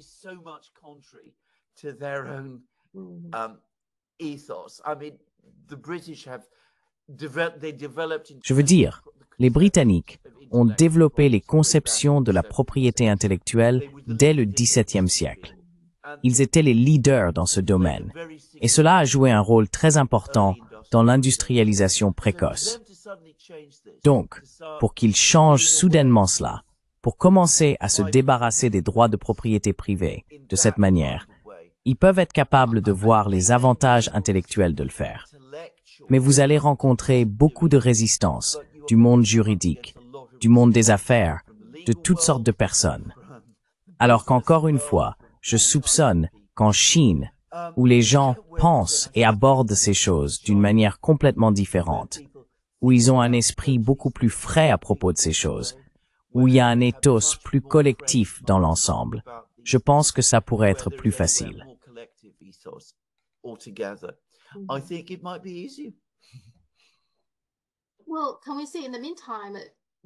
Eh bien, peut-on dire qu'en attendant, il y aura du chaos, n'est-ce pas? Parce que les poursuites maintenant contre OpenAI, il y en a beaucoup. Ce n'est pas seulement le New York Times et les médias, il y en a beaucoup. Et bien sûr, ils peuvent également lancer différentes poursuites contre toutes les entreprises d'IA en général. Donc, il y aura, au moins pendant un certain temps, du chaos, ne pensez-vous pas? at least for a while, chaos, don't you think? Yeah, absolutely. I think that's right. Again, though. Absolument, je pense que c'est juste. Cependant, est-ce un chaos qui va s'étendre à la Chine? C'est encore une fois là où la Chine pourrait être dans une position complètement différente. D'ailleurs, la Russie aussi. Les Russes ont des conceptions assez bien développées des droits d'auteur et des brevets, mais celles-ci sont comme en Chine, dérivées, en fin de compte, des idées anglo-américaines et allemandes. Donc, vous savez, ils peuvent toujours repenser cela et toujours regarder au-delà et dire que ce sont le genre d'idées qui fonctionnent le mieux quand elles sont partagées. Maintenant, en Grande-Bretagne, c'est une chose très difficile à faire. Et je pense que ça va être très difficile aux États-Unis aussi. Et aussi, encore une fois, mon expérience très limitée des Chinois est qu'ils sont réticents aux procédures judiciaires.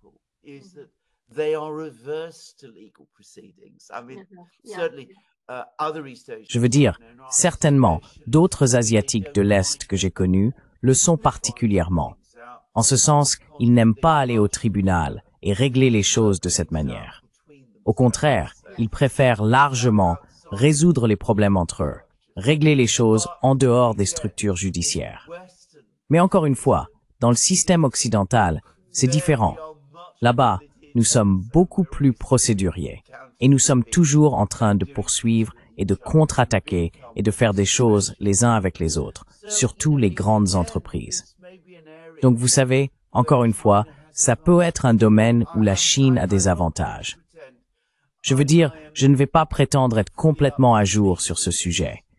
Si vous m'aviez posé ces questions il y a 30 ans, j'aurais été dans une position plus érudite qu'aujourd'hui. Mais mon instinct me dit que nous allons avoir des problèmes avec cela, ce qui, en Chine, n'est pas le cas.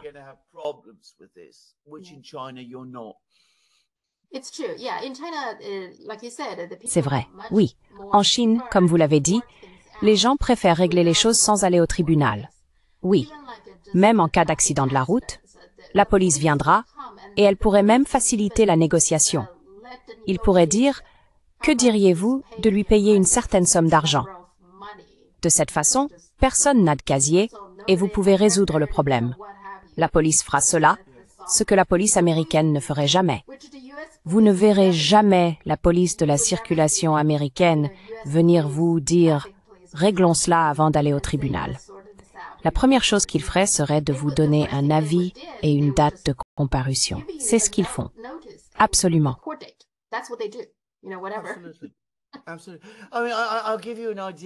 Je veux dire, je vais vous donner une idée de la façon dont, vous savez, les droits de propriété intellectuelle peuvent parfois être fous en Occident. Un cas très célèbre dans les années 1950. Pour la première fois, le ballet du Bolchoï de Moscou a visité les États-Unis et ils ont interprété La Belle au bois dormant, qui est un ballet très célèbre, dont la musique a été écrite par Tchaïkovski dans les années 1880. Ils ont été immédiatement poursuivis et une tentative a été faite pour arrêter la production parce que la société Disney avait utilisé la partition de Tchaïkovski pour leur film La Belle au bois dormant. C'est un film d'animation, celui avec Maléfique, vous savez, la folle, peu importe. Donc, vous savez, ils ont dit, regardez, nous avons le droit à cela parce que nous l'avons enregistré. C'est à nous. Nous avons le droit à la musique et à la partition. Donc, vous ne pouvez pas le jouer aux États-Unis sans notre permission. Cela vous donne donc une idée à la fois de la tendance à la judiciarisation et de la manière agressive dont les entreprises en Occident défendent leurs droits de propriété intellectuelle et des absurdités que cela peut parfois créer. Les Russes ont dû être stupéfaits. Eh bien, ils étaient absolument stupéfaits. Mais, vous savez, je me souviens comment cela a été encore cité comme un précédent. Je veux dire, le pauvre vieux Tchaïkovski est mort il y a longtemps. Mais en Amérique, c'était Disney qui avait le titre.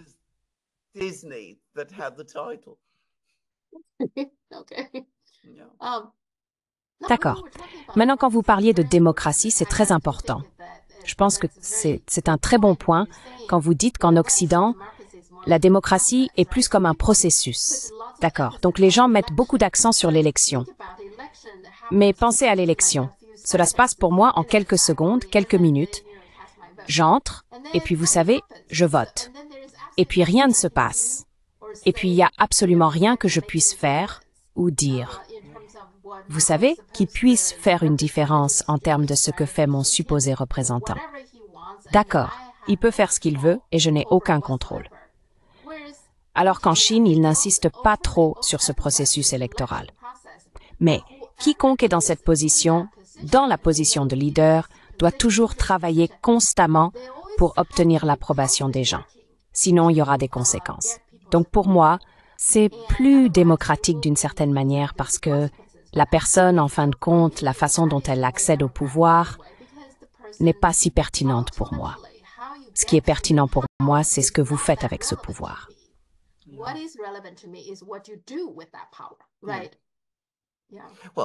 Eh bien, le Dimbornis en tant que skeptikerxiu, de opposition à l'animal prosputax.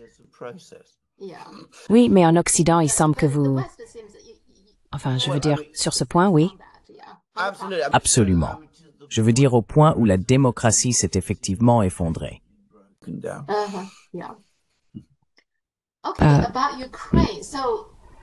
Ouais. D'accord, à propos de l'Ukraine. C'est intéressant, Zelensky a récemment accordé une interview à un journal français, La Parisien, je crois. Et voici ce qu'il a dit. Il a dit que si aujourd'hui nous n'avons pas la force de reconquérir tout notre territoire, peut-être que l'Occident trouvera la force de mettre Poutine à sa place à la table et de traiter diplomatiquement cette guerre. N'est-ce pas un aveu qu'il ne va pas reprendre tous les territoires? Oui.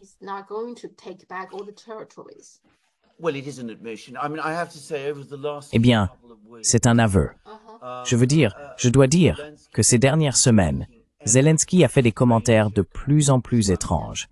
Je veux dire, il devient de plus en plus baroque, si vous voulez, dans le genre de commentaires qu'il fait.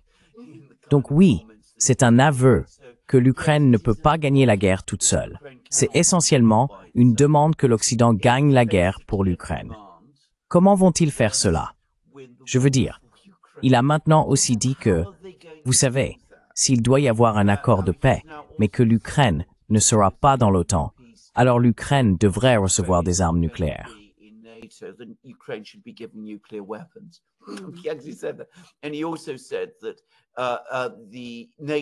Et il a également dit que les armées de l'OTAN devraient être déployées sur le territoire ukrainien pour protéger l'Ukraine. Et si l'Ukraine ne va pas être dans l'OTAN, alors les Russes doivent rendre tout le territoire que l'Ukraine a perdu parce qu'ils ont obtenu ce qu'ils voulaient.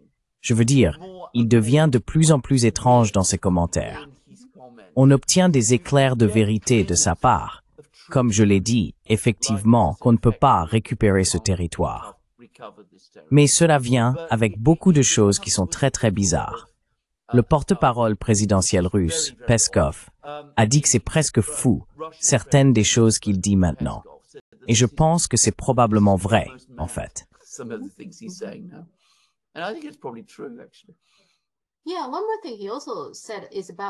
Oui, une autre chose qu'il a également dite concerne ces 100 milliards de dollars manquants, n'est-ce pas?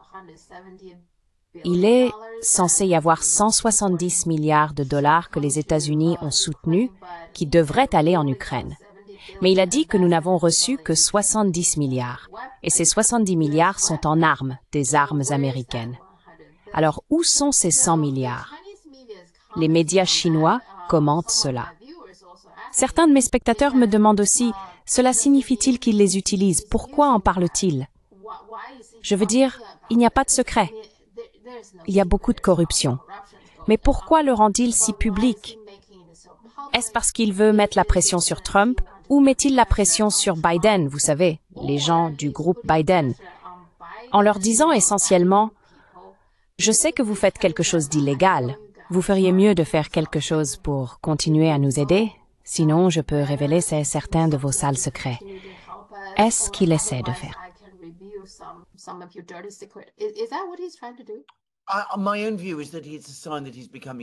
Mon propre avis est que c'est un signe qu'il devient de plus en plus nerveux et ébranlé, parce qu'il y a des discussions selon lesquelles les partisans de Trump envisagent maintenant de réaliser une sorte d'audit sur l'ensemble du processus.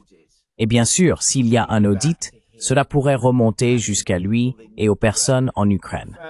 En fait, le service de renseignement russe a effectivement publié une déclaration, un rapport, dans lequel ils disent qu'ils croient que les puissances de l'OTAN, les puissances occidentales, ont décidé que le moment est venu de remplacer Zelensky par quelqu'un d'autre, et qu'ils préparent une campagne pour discréditer Zelensky en utilisant cette question de corruption et de détournement de fonds fournis par l'Occident.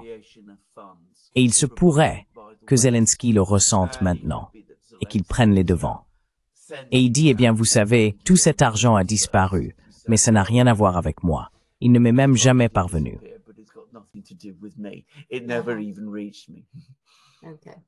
D'accord, d'accord. Eh bien, en général, je pense juste qu'il semble paniquer. Je pense que quelque part, Trump a également mentionné qu'il devrait avoir une élection, n'est-ce pas? Que l'Ukraine n'a jamais eu d'élection correcte.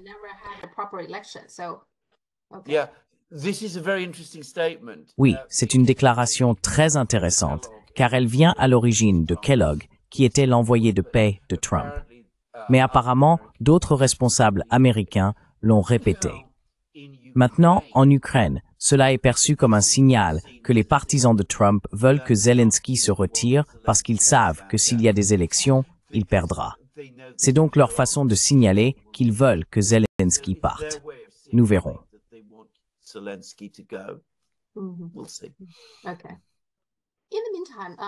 D'accord.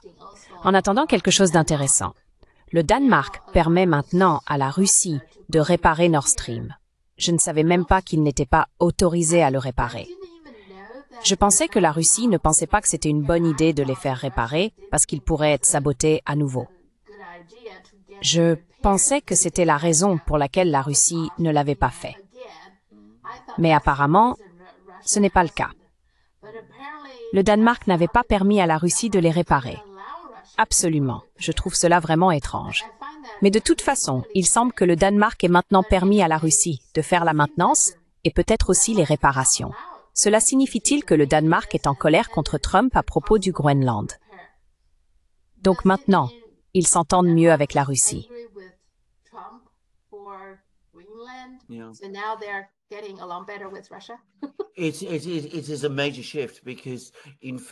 C'est un changement majeur, car en fait, le Danemark n'a pas du tout permis à la Russie d'accéder à Nord Stream. Donc, même s'il s'agit d'un gazoduc appartenant à la Russie et construit par elle, après février 2022, lorsque l'exploitation de Nord Stream 2 a été suspendue, et après septembre 2022, lorsque des parties du gazoduc ont été détruites, les Russes se sont vus refuser l'accès. Ils n'ont donc pas pu, par exemple, examiner les dégâts et les évaluer par eux-mêmes, ni mener leurs propres tests et enquêtes médico-légales pour déterminer comment les dommages ont été causés.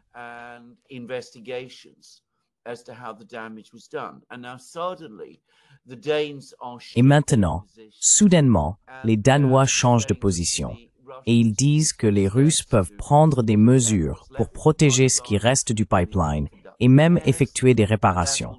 Cela permettra non seulement aux Russes d'accéder au pipeline, mais aussi aux zones du pipeline qui ont été endommagées, leur permettant de commencer leurs propres enquêtes, ce qu'ils ont été empêchés de faire.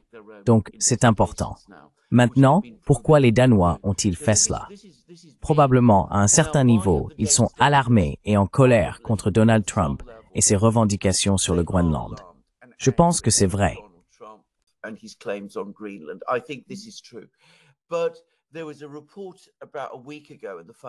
Mais il y a environ une semaine, le Financial Times a publié un rapport indiquant qu'en raison de la profonde crise économique en Europe, certains responsables européens de certains pays européens, et l'implication était qu'il s'agissait de responsables allemands, disent qu'il faut recommencer à importer du gaz par pipeline depuis la Russie.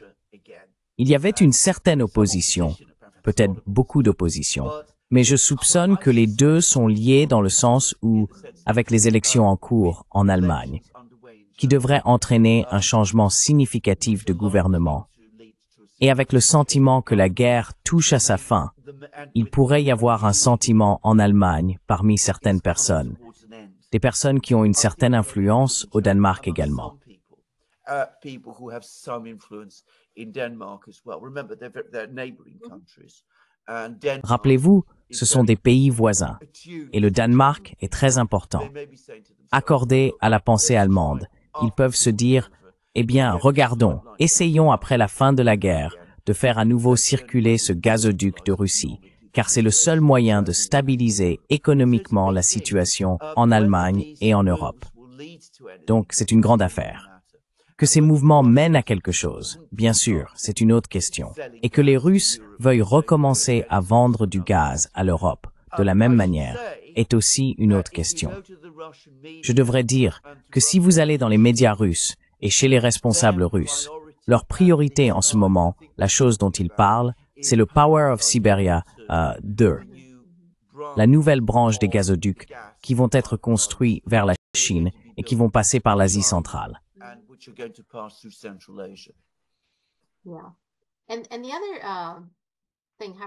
Et l'autre chose qui se passe, avec très peu de couverture médiatique, c'est que le Canada et la Chine seraient en discussion sur un accord de libre-échange, ce qui est aussi un changement, n'est-ce pas? Maintenant, je n'ai trouvé aucun article dans les grands médias, sauf que c'est rapporté dans The Globe and Mail, qui est un journal canadien, mais c'est derrière un paywall, donc je n'ai pas pu accéder à l'article complet. Cette nouvelle vient d'abord des médias chinois, mais ensuite j'ai cherché des sources. Il semble y avoir une certaine légitimité à ce rapport. Je veux dire, nous le saurons bien sûr s'ils aboutissent à quelque chose, mais il semble qu'il y ait aussi un changement là-bas. Quel est votre avis?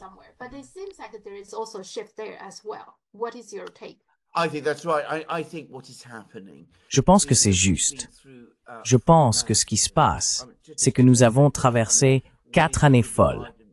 Juste pour dire cela, je veux dire, avec l'administration Biden, la Ligue des démocraties contre la Ligue des autocraties, cette tentative de créer des divisions et des barrières entre l'Occident collectif et les autres, en confrontant la Chine, en confrontant la Russie, en rompant tous les contacts économiques et des choses comme ça.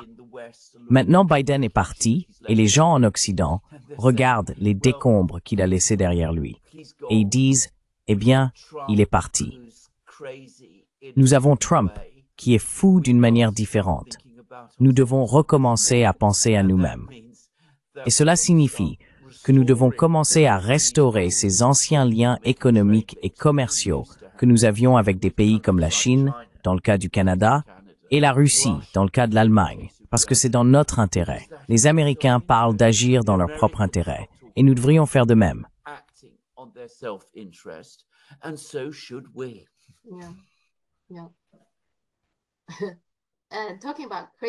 En parlant de folie, la folie de Trump, hier, je pense qu'il a choqué tout le monde en disant que les États-Unis devraient prendre possession de Gaza. Quelle est votre opinion à ce sujet?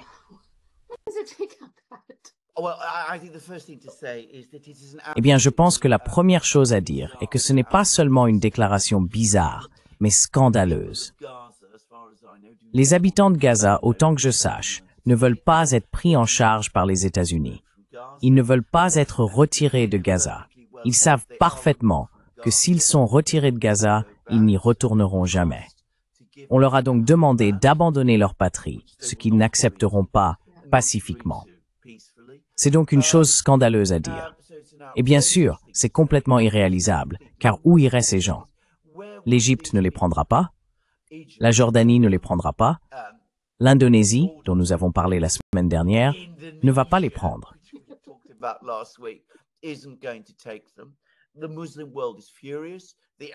Le monde musulman est furieux. Le monde arabe est furieux. Cela montre encore une fois à quel point une grande partie de la politique américaine reste totalement déconnectée de la réalité pendant la période Trump. Et aussi comment Israël et les États-Unis restent étroitement liés, car ce qui est proposé est un crime de guerre monstrueux. Je veux dire, c'est une atrocité humanitaire. Et pourtant, le président des États-Unis est prêt à en parler. Et le premier ministre d'Israël, bien sûr, est d'accord. Et personne ne dit vraiment rien. Personne ne s'oppose vraiment. Personne ne sort et ne dit à quel point c'est une chose épouvantable que vous dites. Comment osez-vous parler de cette manière?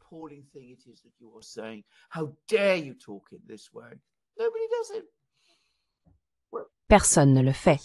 Que devraient faire les États-Unis alors pour résoudre cette crise à Gaza?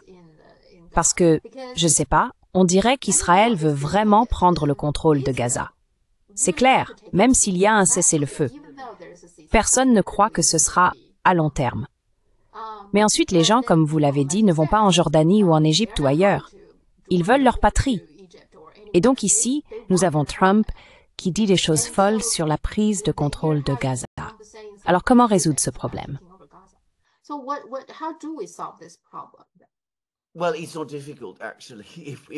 Eh bien, ce n'est pas difficile.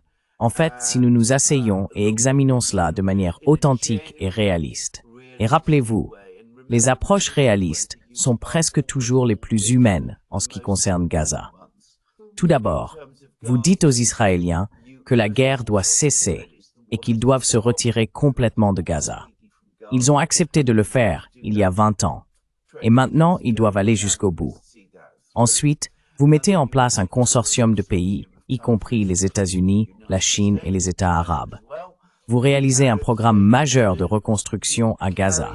Vous ouvrez les frontières, permettez aux gens de voyager à l'intérieur et à l'extérieur de Gaza et établissez des institutions civiles appropriées là-bas.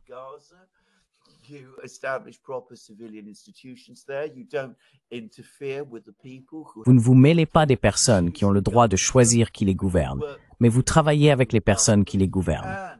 Et même en faisant cela à Gaza, vous travaillez pour rassembler le peuple palestinien, ceux de la Cisjordanie et ceux de Gaza. Et vous insistez pour qu'Israël négocie avec eux et avance vers l'établissement d'un État palestinien. Maintenant, si cela se produisait, ce qui est essentiellement ce que des pays comme la Chine et d'autres pays ont proposé, alors vous pourriez réellement atteindre la paix au Moyen-Orient. Le problème est que Israël ne veut pas faire cela, parce que le gouvernement israélien a une philosophie complètement différente de ce qu'il veut accomplir.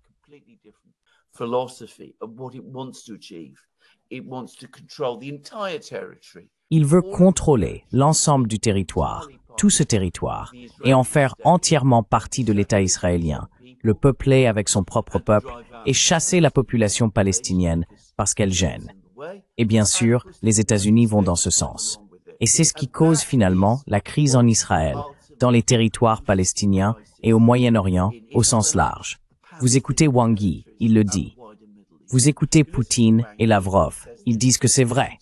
Tout le monde, en dehors de l'Occident, peut le voir. Beaucoup de gens en Europe peuvent le voir aussi. Aux États-Unis, ils ne le verront pas.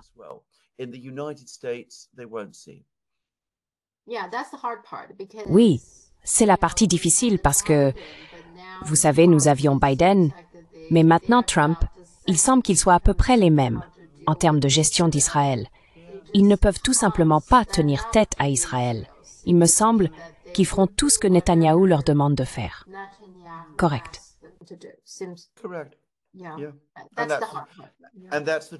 Oui, et c'est ça la tragédie. Je veux dire, comme je l'ai dit, ce qui est proposé ici est monstrueux. Cela ne va pas se produire. Cela ne va pas se produire parce qu'ils disent où vont aller ces gens, et ils ne veulent pas partir de toute façon. Mais ce que cela signifie, c'est que la crise va continuer, parce qu'il n'y a pas de véritable tentative de résoudre les causes sous-jacentes, qui sont cette pression constante d'Israël.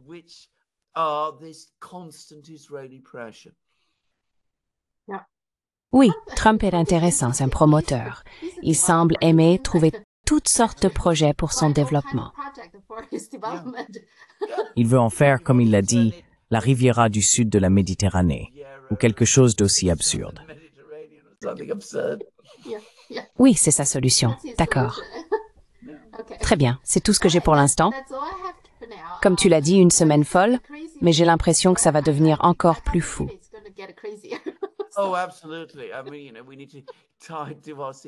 Oh, absolument. Je veux dire, vous savez, nous devons attacher nos ceintures. Le grand événement à venir est la conversation entre Xi Jinping et Donald Trump. J'adorerais être sur cet appel d'ailleurs. Vraiment. Mais je garantis absolument que quoi qu'il soit dit publiquement, Trump n'obtiendra pas ce qu'il attend de cela. Il ne comprend pas la Chine, il ne comprend certainement pas Xi Jinping. Il confond la politesse de Xi Jinping qui, soit dit en passant, est réel. C'est un homme très poli, un homme très très poli. Il confond cela avec de la faiblesse. Et il a complètement tort. Il ne comprend pas la Chine ni les Chinois. Et il ne comprend pas que l'une des choses que vous découvrez lorsque vous traitez avec des Chinois, c'est que si vous élevez la voix, ils ne le font pas. Ce n'est pas ce qu'ils font. Au contraire, ils interprètent les voix élevées comme un signe de faiblesse. Ce qui est le cas d'ailleurs.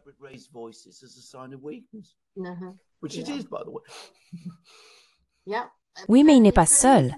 Je ne pense pas que Trump soit seul.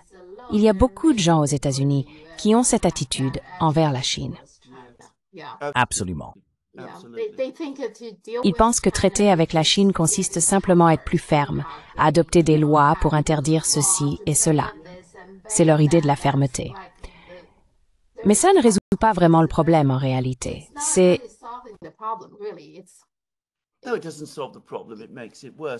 Non, ça ne résout pas le problème.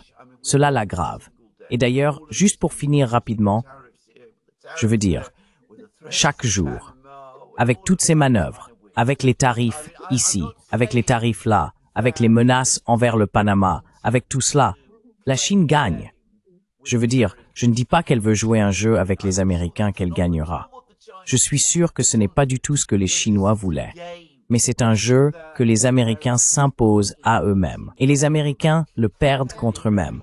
Parce que les pays du monde entier, le Canada, peut-être avec ce libre-échange, parlent d'une zone de libre-échange. Par exemple, les pays du monde entier vont de plus en plus se dire « Avec qui traitons-nous »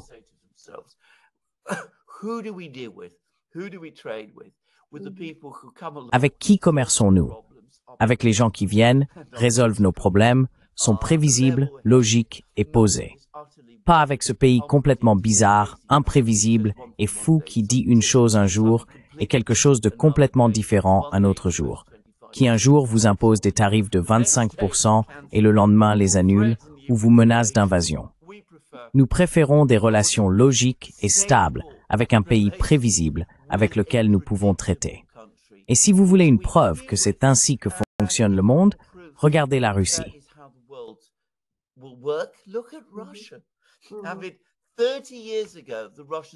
Il y a 30 ans, les Russes étaient tout à fait pour des relations étroites avec les Américains et les Européens.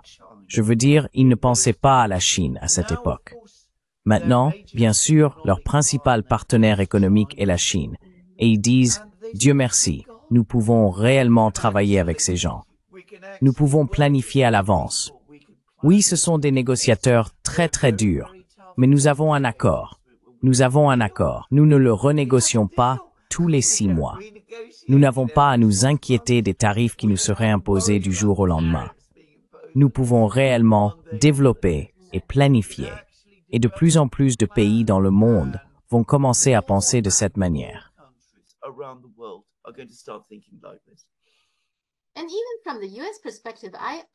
Et même du point de vue des États-Unis, je trouve toujours incroyable que des personnes comme Josh Hawley et Tom Cotton ne semblent pas apprendre.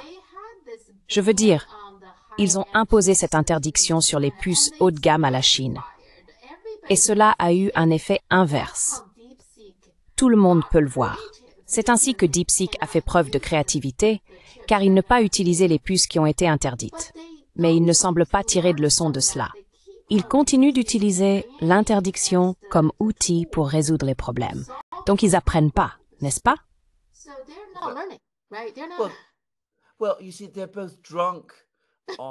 Eh bien, vous voyez, ils sont tous les deux ivres de pouvoir. Vous savez, le pouvoir qu'ils ont encore et ont eu, et ils sont de plus en plus insécures aussi. Ce n'est pas un pays confiant. Un pays confiant examine ses problèmes et travaille dur pour les résoudre. Ce n'est pas les États-Unis aujourd'hui. Toutes les vantardises, toutes les menaces vous disent le contraire.